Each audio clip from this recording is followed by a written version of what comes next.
In today's video, I'm going to show you how you can permanently delete your Snapchat account. Therefore, without wasting any of your time, let's jump to the video. First of all, you need to open your Snapchat.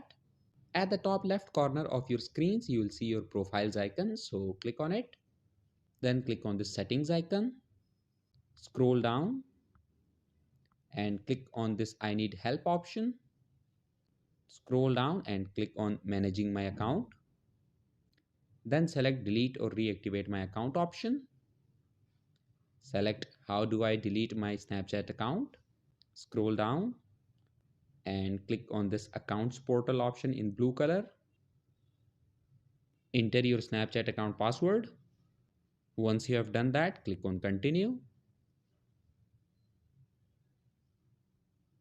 And that's it. Your Snapchat account is now deleted permanently. So that was it for this video, and I'll see you guys in the next one. Peace out.